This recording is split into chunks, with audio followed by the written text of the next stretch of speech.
Now we will see some units to measure large distance.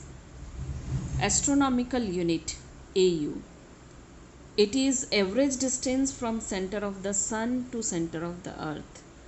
That means you can see that from the center of earth to the center of sun, this distance is called 1 astronomical unit, and it is equal to 1.496 into 10 to the power 11 meter, or if you round off it, it will be 1.5 into 10 to the power 11 meter approximately. So this is one unit system, astronomical unit. Next we will see here light year. Light year is also a unit of distance. It is not the unit of time. So it is defined as the distance traveled by light in vacuum in 1 year is called light year. Distance traveled by light in vacuum, that means distance is equal to speed into time.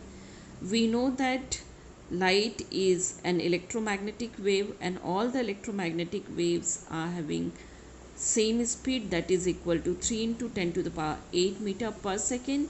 So the speed of light is 3 into 10 to the power 8 meter per second, and time taken is 1 year. This 1 year, if we change into second, this is 365 days, 24 hours, 60 minutes and 60 seconds. These multiplied, then the result will come, that is equal to 9.46 into 10 to the power 15. That means 1 light year is equal to 9.46 into 10 to the power 15, or by rounding off you can say that it is equal to 9.5 into 10 to the power 15 meter approximately. Another unit to measure distance is parsec. We'll define parsec here. 1 parsec is the distance at which an arc of 1 astronomical unit subtends an angle of 1 second. That means what you can see here, this is an arc of 1 astronomical unit, and if it subtend 1 second angle, this double dot is the symbol for the second, 1 second angle at a point, so that distance, that means this radius, that distance, that means this radius is called 1 parsec. So if we'll measure the radius of this, which is the distance for the 1 arc, 1 astronomical unit arc subtended 1 second, so this radius will give us 1 parsec. We know that angle is equal to arc upon radius. Here the angle is 1 second, and arc, as already it is mentioned, it must be 1 astronomical unit divided by radius here. So this radius will give you 1 parsec, that means 1 parsec is equal to this radius, and it is equal to 1 astronomical unit upon this 1 second will come this side, so upon 1 second. Okay, but to calculate this 1 parsec, we have to change this 1 second into radian. To change this 1 second into radian, as we know that 180 degree is equal to pi radian. That means 1 degree is equal to pi upon 180 radian. If you calculate this value, you will get 1.745 into 10 to the power minus 2 radian. Now 1 degree we can write as 60 minute. 60 minute is also equal to pi upon 180 radian. That means 1 minute is equal to this 60 will come this side here, so pi upon 180 into 60 radian. If you calculate this value, you will get 2.91 into 10 to the power minus 4 radian. Then this 1 minute, which is equal to 60 second, is equal to pi upon 180 into 60 radian, because 60 second is this much, so 1 second is equal to pi 180 into 60, then 60, this 60 also will come this side into 60. So pi upon 180 into 60 into 60. If you calculate this value, it will come 4.85 into 10 to the power minus 6 radian. Now, as we know here, the formula which we left is 1 parsec is equal to 1 astronomical unit upon 1 second. So we'll put here, instead of 1 second, the value in radian here. So 1 parsec is equal to, this is 1 astronomical unit, which is equal to 1.5 into 10 to the power 11 meter, and 1 second, which is equal to 4.85 into 10 to the power minus 6 radian. So this value will come, 1 parsec is equal to 3.1 into 10 to the power 16 meter. You will see the relation between light year, astronomical unit and parsec. So here 1 light year is equal to 6.3 into 10 to the power 4 astronomical unit. 1 parsec is equal to 3.26 light year, and 1 parsec is equal to 2.05 into 10 to the power 5 astronomical unit. You have to learn this value for solving numerical, and if it is said to you to arrange them in increasing order, 1 astronomical unit is the smallest unit, that is 1.5 into 10 to the power 11 meter, and then after that 1 light year is there, that is of 9.46 into 10 to the power 15 meter. 1 parsec is the largest unit of distance, that is 3.1 into 10 to the power 16 meter. After that we will see methods to measure large distances. The first method is echo method. An echo is the phenomena of repetition of sound on reflection from an obstacle. You have learned about the echo, when the sound produced from a source after traveling some distance, if any obstacles will come, it will come back or it will reflect back to the same direction. So this is called echo. The sound is reflected back by traveling some distance. Now let the distance of this obstacle, you can see that, suppose here source of sound is there, that means one person is there which is producing sound here. So the sound travels some distance, and after traveling some distance an obstacle came. So from this obstacle the sound will reflect back to the same direction where the source is. So this, you can see that this is the distance d, and after traveling distance d it is reflected back to the same distance d.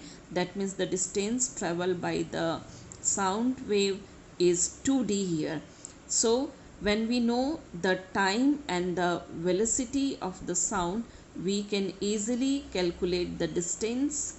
The distance between production and receiving of sound is, suppose here the time duration is t, then distance we will calculate by velocity into time here. Okay, so this is 2d is equal to v into t, that means d is equal to v into t upon 2. V is the speed of sound, t is the time duration between production and receiving of sound, and d is the distance between the source and the obstacle. So this way we can calculate the distance of mountain from the source of sound, okay, or any obstacle. Now come to the next method, that is laser. The full form of laser is light amplification by stimulated emission of radiation. This laser is a very intense monochromatic and unidirectional beam. Intense, that means intensity is very high. Monochromatic, that means one color light is there. Generally you may watch that the laser light which you are using to pointing something, that laser light is always red color. And why it is of red color? Because the red color is having great wavelength. That means without any distraction the red color travel long distance. You have learned this thing in class 10th. So without distraction, red color travel long distance because of its high wavelength, and it is unidirectional.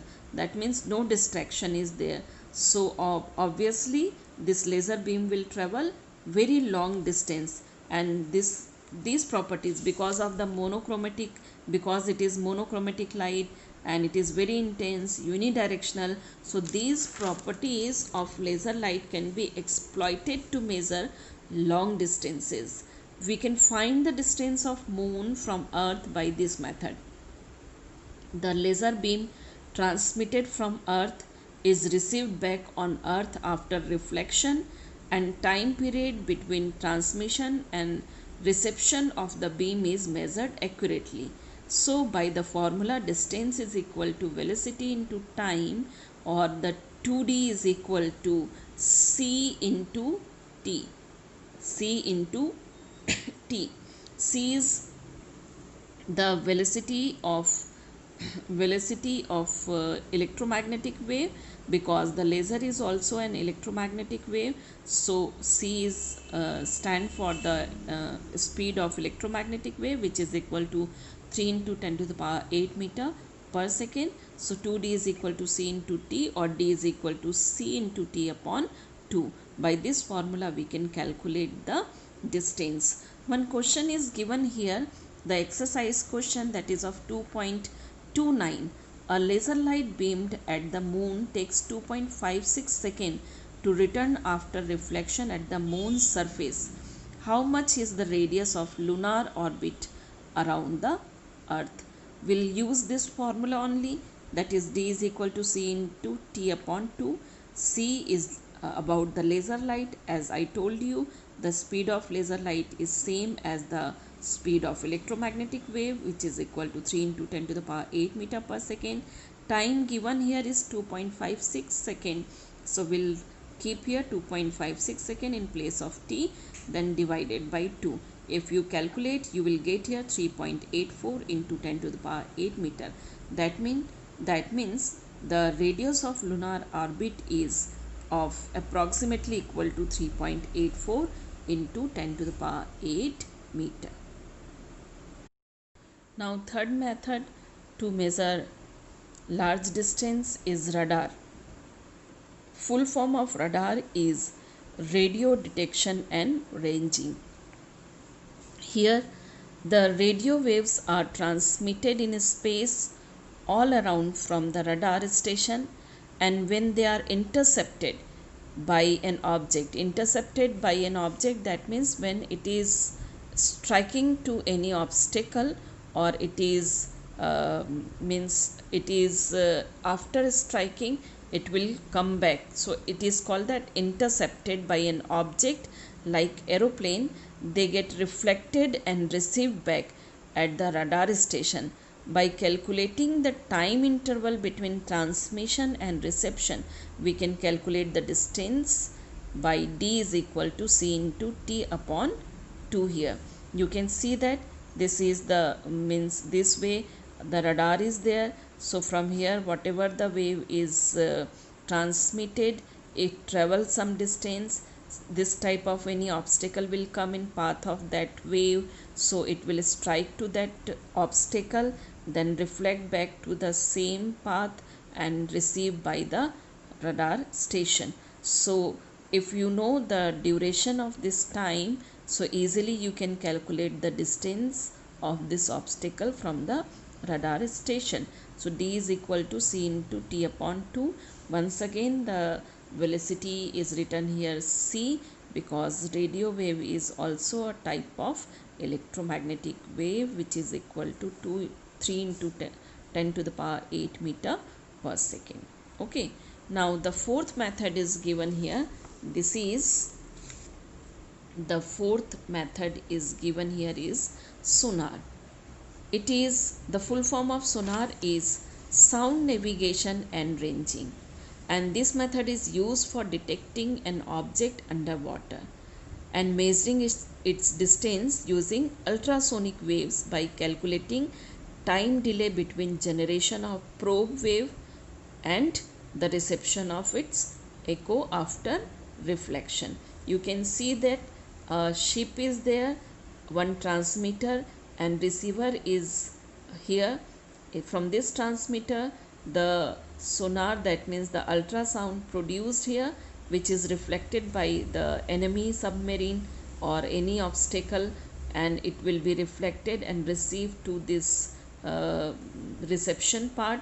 So when we know the duration of this time, that means duration between the transmission and the reception, so easily we can calculate the distance of this submarine or any obstacle from the ship or from the surface of water. Okay, so underwater, for underwater any obstacle is there, so to calculate the distance of that obstacle or that things, we are using the sonar or the sound navigation and ranging system. Here also the same formula applied. D is the distance between this ship and the submarine, suppose. So 2d distance traveled by the this sound wave, and 2d is equal to v into t, that means d is equal to v into t upon 2. Here v is the velocity of sound in water medium, so we can use this formula and we'll calculate the distance. We'll see the exercise question here 2.30. It is given here in this question: in a submarine equipped with a sonar, the time delay between generation of a probe wave and the reception of its echo after reflection from an enemy submarine is found to be 77.0 seconds. What is the distance of enemy submarine? And speed of sound in water is given here 1450 meter per second. So we will use this formula here. This is d is equal to v into t upon 2. V is equal to 1450 and t is equal to 77 upon 2. So if we calculate, we get the value here. This is 55,825 meter, or you can express it into kilometer, that is 55.8 kilometer. One more question is given here, that is exercise question 2.31, but it is somewhat related to the emission of light. That is given here: the furthest object in our universe discovered by modern astronomers are so distant that light emitted by them takes billions of years to reach the earth. This object known as quasar. It is explained about an object quasars uh, which is not clearly known by the scientist. Somewhat the prediction is there. It is a furthest object in the universe which is seen by the scientist, and the light takes billions of years to come from the quasars to earth. Have many puzzling features. This quasars are having many puzzling features and which have not yet been satisfactorily explained. But what is the distance in kilometer of a quasar from which light takes 3 billion years to reach us? That means a quasar is there from where light takes 3 billion years to reach us. So we have to find out the distance of that quasar here. Okay, so the distance is equal to speed into time. If we'll write here, we know that the speed of light is 3 into 10 to the power 8 meter per second into 3 into 10 to the power, this is 3 billion. 3 billion, that means 3 into 10 to the power 9 years. Years we will change into second, so it is 365 into 24 into 60 into 60, or ultimately you can say simply here that you are calculating actually this is 1 light year, 3 into 10 to the power 8, and this quantity will give you 1 light year multiplied with 3 into 10 to the power 9. So this value will be coming here, that is 2.84 into 10 to the power 25 meter, or 2.84 into 10 to the power 22 kilometer. Now the fifth method to measure the large distance is parallax method. First of all, we'll understand what is the meaning of parallax. To understand it, if you hold a pencil in front of you and look at it by closing your right and left eye alternately, you will observe a shift in the position of the pencil with respect to the background. This is known as parallax. This shifting is known as parallax. Parallax is defined as the apparent shift of a body with respect to another with the shift of the eye. You will observe here the two observation point O1 and O2. The distance between these two observation point is the basis, and the angle made between this angle subtended by these two observation point is called parallactic angle. So in this way you can see here, if the distance is small, suppose you are observing anything from this point, so you can see that this is the parallactic angle, but the distance of that distance of that object is very small. This is the distance, suppose S1, you can see that this one S1. So it will shift very fast. This way you can see the arc, it is very small, so the object will shift very fast. But if the distance is large, like you can see that this is S2, the distance of any object from this point, so that object will shift slow, very slow. And if distance is so large, the shifting also will be not noticed by the observer. Okay, and if the parallactic angle is very small, theta is very small, you can see that this arc and the chord, there will be no difference between these two. So the observation point the distance between the two observation point, that is basis, can be considered as arc. In such situation, you can see that from this point the parallactic angle is theta, the two observation point or the distance between two observation point is the B here. So from here to here the distance is D or the radius is D. In such situation, what you can say, angle is equal to arc upon radius. Angle is theta, the arc is considered as the distance between the observation point, that is B, basis. So arc is B and this radius is the D here. So theta is equal to B upon D. By using this formula, we can determine many things, like for example, the first application of parallax method is to determination of distance of moon from earth.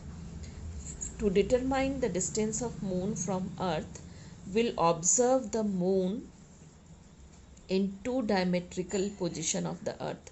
You can see this is earth here, and this C is the center of the earth. A and B, these 2 points are diametrically opposite of the earth, or you can say AB is the diameter of the earth.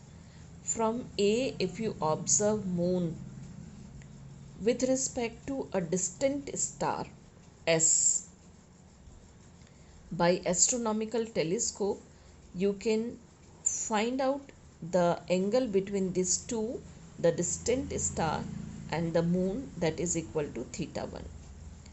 And in similar way, in diametrically opposite point from B point, if you observe the moon and that distant star, as I told you, the distant star, that means the distant object's shifting or the positions change, that we cannot notice it. That means it will look like it is remaining in that position only. So we are looking to a star which is very far from the moon. That means moon is very nearer to us, and comparison to that distant star.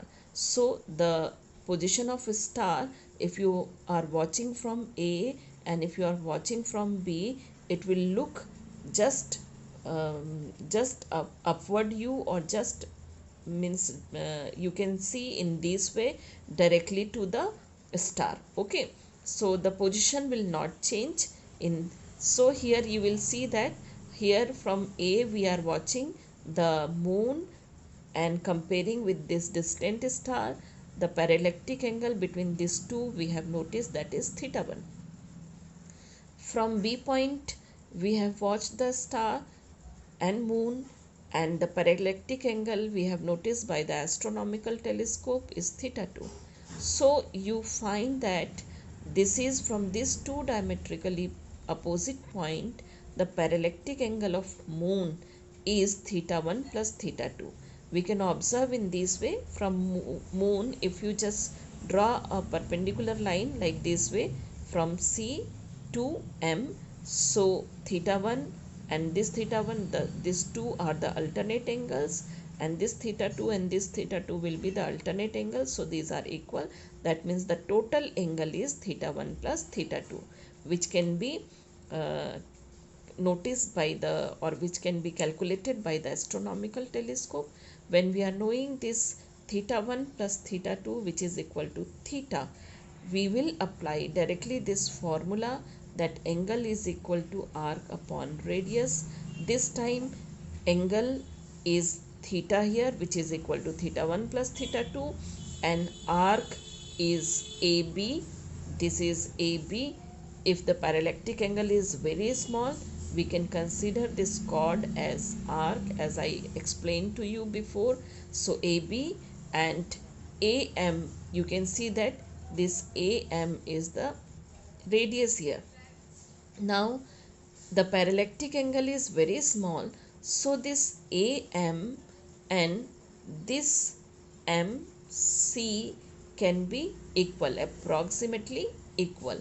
So AM is approximately equal to MC, and this distance is written as D here. So now theta is equal to AB upon AM. In place of AM we can write here MC is equal to, AB is B here and MC is D here. So we can write here theta is equal to B upon D. Now if you send D this side or theta this side, so D is equal to B upon theta. That means D is what here? D is the distance of moon from earth center, and is equal to B is what here? Diameter of earth, and theta is the parallactic angle.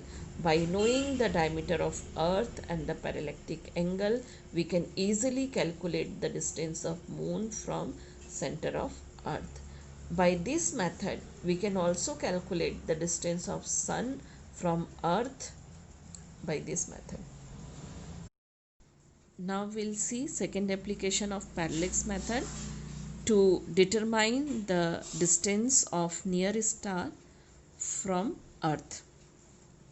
For that we'll see the arrangement here. Let us select some very distant star S2.